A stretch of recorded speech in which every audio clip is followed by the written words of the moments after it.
This is just one question, Mr. President. Kung kayo po yung tatanungin, Mr. President, ano po yung mga binabanggit niyo po kanina na hindi perpekto, may mga mali po, at ano po yung gusto niyong ibahagi sa amin bilang mga legislators to address these concerns, Mr. President? Thank you. Sir, hindi tayo nakulang sa batas. Kumpleto tayo. I've been, once upon a time, also a congressman, prosecutor, fiscal, lahat na. Dinaanan ko na lahat, sir. It is really the determination sa local officials. Alam mo kasi ang droga is a very dangerous. Kaya as we are talking now, hindi perpekto itong ating bayan. May mga mayor na nasa droga rin, na yumaman dahil sa droga. Makikita mo naman yan eh. Mag-mayor. Tapos, sabihin mo, pagdating dito sa Maynila, may bahay na, maganda. Hindi lang nakikita doon sa probinsya, pero pag nakikita mo dito, kasi makilala, mayor rin kasi ako eh. Makikita mo, magagandang kotse, Mercedes-Benz. Hindi nga ako nakahawak ng tanginong kotse na yan. Makikita mo, maraming, sir, may problema tayo sa droga. Alam mo kasi ang droga, pera.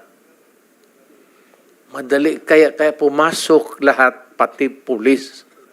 Lahat, it permits the entire fabric of our society. We are talking here of extrajudicial killing, but there is more to it than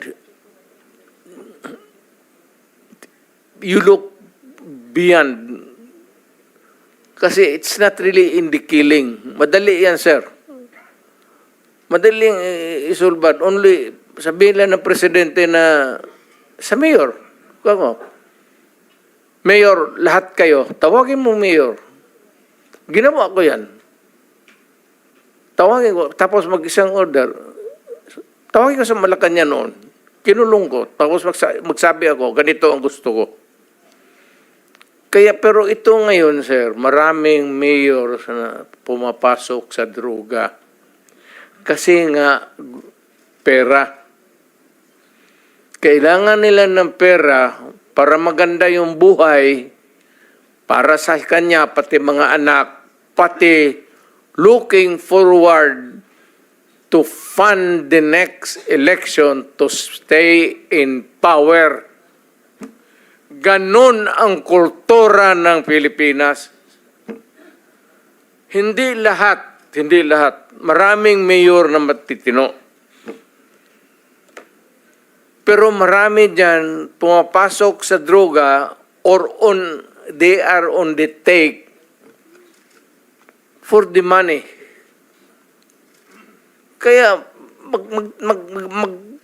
bakit tignan mo lang, kung hindi doon sa kanilang probinsya, dito mo tignan sa Maynila. Kasi ako, mayor kasi ako, marami akong kilalang mayor. I cannot talk about the governors. Yung mayor lang, kasi may mayor, siligman kami. Kung makikita mo lang paglabas ng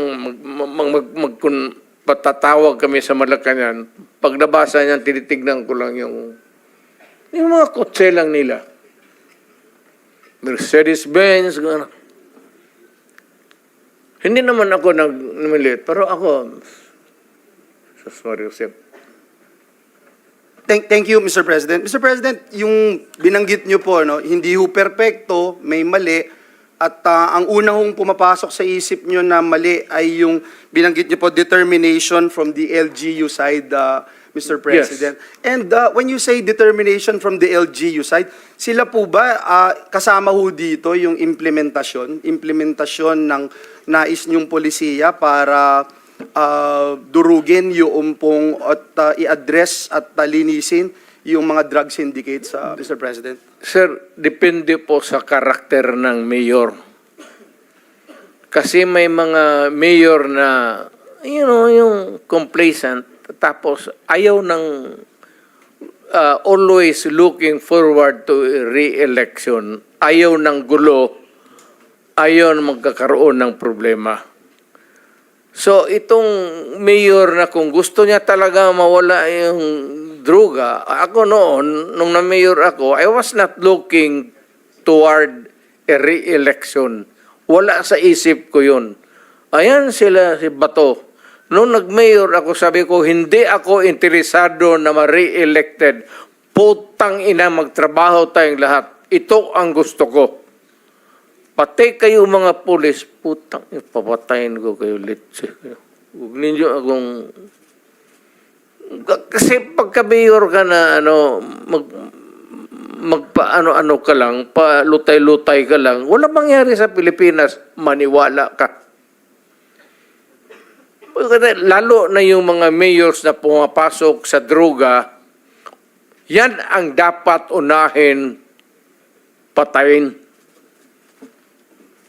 Mr. Chair. Thank you, Mr. President. So what I'm getting, Mr. President, is that yung imperfection noong ating programa na War on Drugs, nakabase po doon sa ilang mga local government units na wala ho talagang totoong political will para labanan ito dahil binabanggit nyo nga po, marami or may ilan sa mga LGUs ang pananaw ay ma-re-elect lang. Re-election. Hindi talaga durugin. Ayaw magkaroon ng problema sa re-election niya.